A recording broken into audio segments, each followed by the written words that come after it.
کہیں لیا ہوتا تو اغلم بازی کا دور دورہ ہے۔ آج ہمارے معاشرے کے نوجوان مرد اور عورتیں معیشت کے عادی، عریانیت کے دل دادا اور برائی سے رغبت رکھنے والے بن گئی ہیں۔ ہماری قوم کے نوجوان نسل تباہ ہو رہی ہے، پاک دامانی اور کردار کی بلندی کردار بھی جانے لگی ہے، حیا اور غیرت کی کسا پرینہ بن چکی ہے۔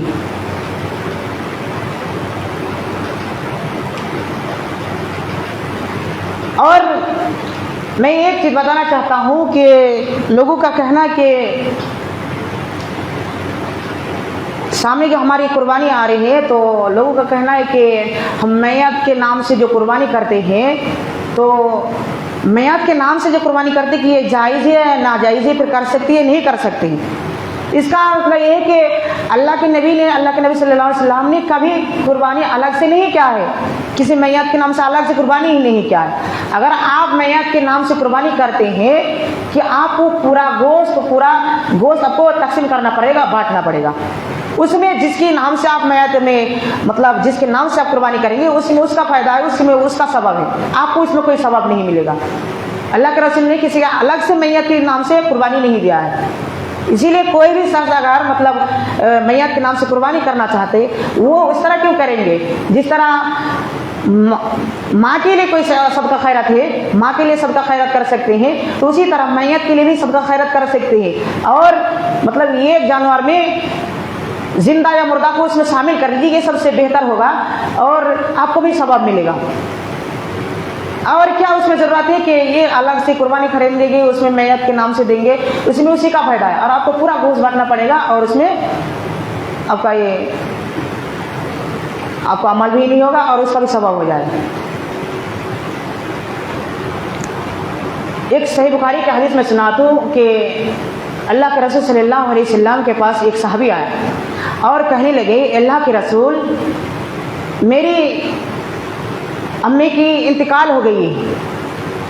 تو اس نے کہا، اللہ کے رسول صلی اللہ علیہ وسلم نے کہا کہ اچھا اس کے اللہ تعالیٰ اس کی مغفرت فرمائے اور اس کو جنت نصیب کرے۔ تو صحابی نے کہا، اللہ کے رسول میری ماں نے مجھے کبھی بھی وصیت نہیں کی تھی، میری ماں نے کبھی مجھے وصیت نہیں کی تھی اور مجھے مرنے سے بھی پہلے کوئی وصیت نہیں کی تھی کہ میں صدقہ کروں یا نہ کروں، لیکن میں کرنا چاہتا ہوں، میری ماں کے لیے صدقہ کرنا چاہتا ہوں، تو کیا اس میں مجھے کوئی ثواب ملے گا؟ تو اللہ کے رسول صلی اللہ علیہ وسلم نے کہا کہ ہاں کیوں نہیں، تم اس کا بیٹے ہو، تمہارا حق بنتا ہے، تم اپنے ماں کے نام سے صدقہ دان خیرت کرو، تمہارا حق بنتا ہے۔ اسی لیے اگر کسی کا مطلب بھائی کسی کا مطلب مثال کے طور پر میرا دادا نہیں ہے اس دنیا میں، مثال مطلب وہ چلے گئے دنیا سے، اگر اس کی قربانی اگر ہم لوگ دینا چاہیں گے تو ایک ہی پریوار میں ایک ہی میں اس میں ایک ہی جانور میں اگر شامل کر لیتے تو یہ طریقہ بہت اچھا ہے، لیکن الگ سے کریں گے تو آپ کا اسی کا فائدہ ہے، اسی کا مطلب اچھا ہے اور اسی میں اس کا ثواب ملے گا، آپ کو کچھ نہیں ملے گا، اس میں گھر والے کی بھی سب شامل ہو جاتا ہے اگر ایک ساتھ میں کرتے ہیں۔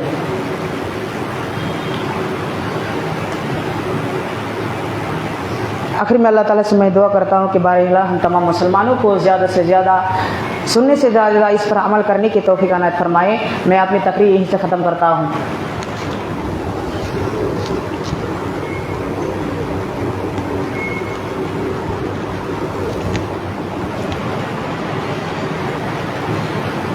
إن الحمد لله نحمده ونستعينه ونستغفره ونعوذ بالله من شرور أنفسنا ومن سيئات أعمالنا، من يهده الله فلا مضل له ومن يضلل فلا هادي له، وأشهد أن لا إله إلا الله وحده لا شريك له، وأشهد أن محمدا عبده ورسوله، أما بعد فإن خير الحديث كتاب الله وخير الحديث حديث محمد صلى الله عليه وسلم، وشر الأمور محدثاتها وكل محدثة بدعة وكل بدعة ضلالة وكل ضلالة في النار۔